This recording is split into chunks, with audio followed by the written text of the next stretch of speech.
such a big relief, a cause for celebration, a big day, knowing that you closed, you finally crossed the finish line on your new construction home in New Braunfels, especially given all the shortages we continue to have here, like skilled trades and home supplies. Forever homes in New Braunfels can take seemingly forever to build. And this one did, almost 2 years from contract to closing.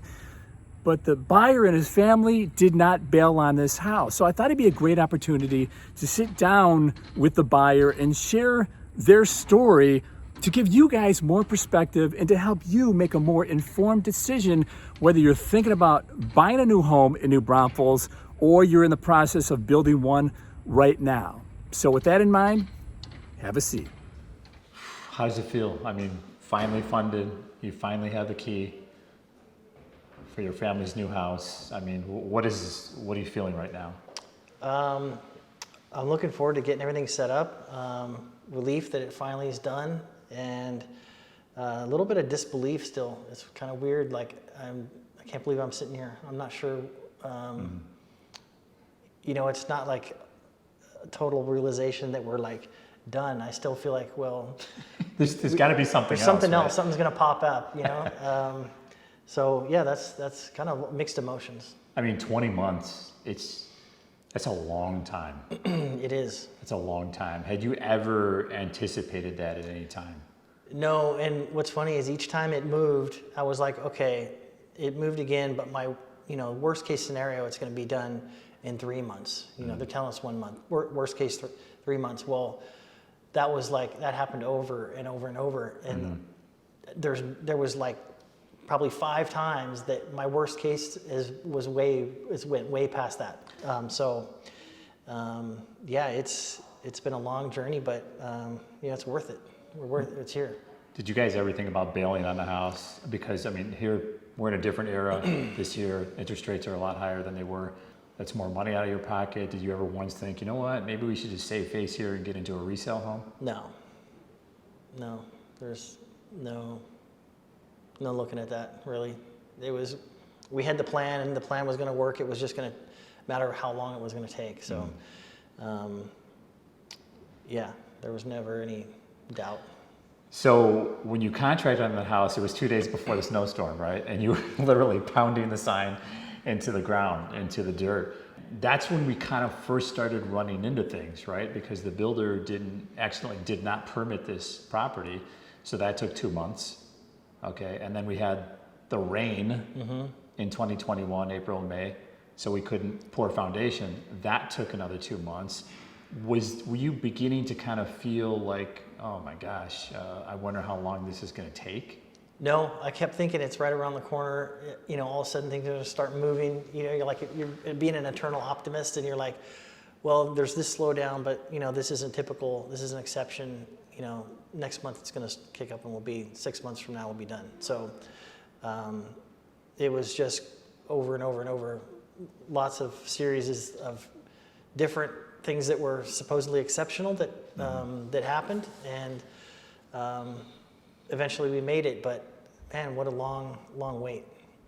I mean, things came up along the way. Remember, we had the pre-construction meeting, and the construction manager at that time had pulled out somebody else's house plans. That wasn't a good sign. That maybe everything was under control. Yeah. That gave you some pause, but yeah, I mean, no, there's tons of factors that went into how long it took. It wasn't just one person or one builder or one situation. It was like the culmination of many, many things. So, you can't pin the blame on any one thing or probably 10 things. It was just a lot of things. So just trying to stay calm and stay patient was our goal, really, just to keep a level head. And you guys have been the epitome of patience. How does that come into play? Is it from planning years in advance? Because I remember when you guys first reached out to us, it was an email that basically outlined a 5 and 10 year plan detailed. So did that have something to do with your patience?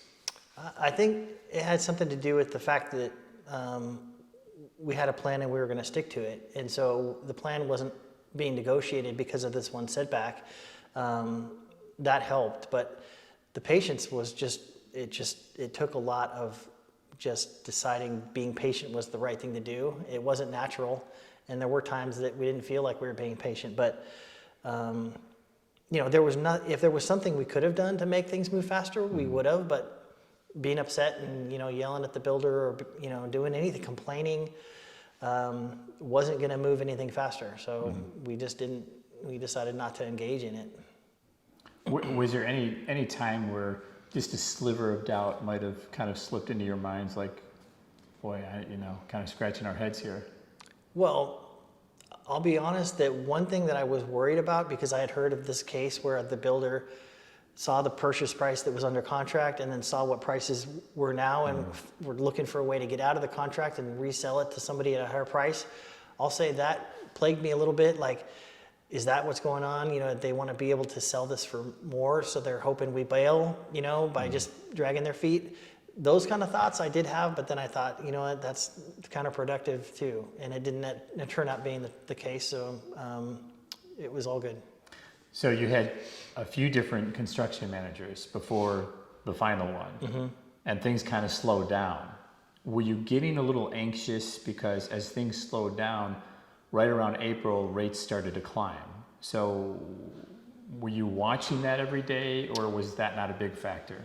The rates weren't a huge factor because if I was planning to pay off over 30 years, it would have been a huge factor, because the amount of money you pay with just 1 point over 30 years is a lot. But I'm hoping to, really pay off this loan quicker than that, and so it won't affect me much. But if this had been like my first house that I bought, 20 years ago, I would have been panicking, because that's a lot of money every time that rate climbs, and it's not under your control. So you don't even know what it's going to end up at, because you don't know how long it's going to take to get there. Can you believe that what you purchased this house at, and then what it's worth today? I mean, it's been about 2 years, right? Signed the contract in February 2021, closed end of October 2022. So can you believe when you look at that base price and look at today's prices, is that kind of like a head shaker? I mean, it's happened to the whole market, right? Yeah. So it's not just this house, it's every house that's out here. So, and probably not just in New Braunfels, but other places. So it's, it went up. It was kind of interesting that I wasn't having to make any mortgage payments, and I was still accruing equity in a house. And that's what's kind of led to, well, shoot, is this too good to be true, Right. So you were sitting here, we're like, are we really here? Yeah. Do I really wake up or something? Yeah. Do I really own this? Am I really going to end up with this property? Because there's all this equity sitting there, and all I did was sign a piece of paper that, to be honest, I went back and read the contract. The builder could have backed out at it for any reason, if they wanted to. If they wanted to be shady or make some extra money, they had every right to legally. I wouldn't have liked it. Wouldn't have been good for their reputation, but they had that right in their contract to say, we're not going to sell to you. We can make more over here. And we could have been really devastated financially for all the opportunity cost of not buying something else during that time. We could have stayed in our old house and, accrued equity there. We could have bought something sooner, but we really trusted that this builder would do the right thing and eventually sell us the property we signed our name to. So let's talk about the financial part of it, because by this house taking longer, you had to extend your lease by probably 5-6 months? Was it longer? Yeah, well, I think we had a year lease to start, and then we did 6 months, and then we've done another extension. So about 10 months? Yeah. And did that cost a little bit more to extend? Well, yeah, but you have to say, if I wasn't paying rent, I'd be paying my mortgage payment, and the difference is, there's a difference, but it's not exorbitant. But yeah, it costs more. But then again, you look back at the equity you have in the house, and it's no comparison. So, I'm happy with, as long as we eventually got in here, I was going to be happy. Well, I didn't expect to need the patience that we ended up having to have. But, it just, I don't know. No, it wasn't the plan coming in. We didn't think anything of it. We thought, 6 to 8 months, I think was what they originally said. But when we got to like 2 months away and there was like the slab foundation with nothing there, no frame or anything, was like, this can't happen. I wonder, worst case, it's going to take another couple months. 16 months later, we're finally in this house and we're starting to move in this weekend. So, and it's like disbelief. Like we're actually, furniture's coming. Yeah. The refrigerator will eventually be here. The wall fixtures and everything else. So it's kind of like, when I'm sitting on that couch, turning on the 49er game, grabbing a drink out of the fridge, that's when I'll like say, okay, it's real. 20 months to build. You're a veteran buyer in this market in New Braunfels. You've been through some stuff, you guys. You've been patient. The day is finally here that you've moved in. What advice and recommendations can you give to people maybe just either starting this process or going through this process right now? I'd say be over-prepared in terms of your ability to wait things out. Don't cut anything down to the wire. Like if you think you have to have a house closed by a certain date or disaster, don't go for it. You have to have contingency plans. You have to have, little extra cushion in case you need to, wait it out. You got to have patience and have faith that it will work out. And just, don't drive yourself crazy over trying to control things you can't, because that's just wasted effort. Anything else? No, have a plan. Know what your plan is and follow it. Don't just go in there and, pick a house and say, let's see what happens. Think of all the things you got to do to make it happen, put them on paper and figure out how to get there. And expect some bumps in the road, because nothing's easy. Relief, patience, and finally, the finish line. Now, as you just heard during the interview, we did set up realistic expectations about the build process with the family well before the build process, at the start, during, and toward the end. So that helped out. But it also helped out, guys, that this family was very motivated from the start. They had a plan, not only to move to New Braunfels, a 2-year plan, a 5-year plan, and a 10-year plan, but to build this beautiful home behind me. And it also helped out that we had a sensational builder representative who was an excellent communicator, great with follow-up, and very transparent throughout the entire 20-month process. And that's how we get to the finish line all together at one time. Right now, I want to hear from you guys, whether you built a home in New Braunfels the last couple of years or you're in that process right now. Let us know. Share your experiences with everybody on this channel so we can be better informed and so we can make more informative decisions.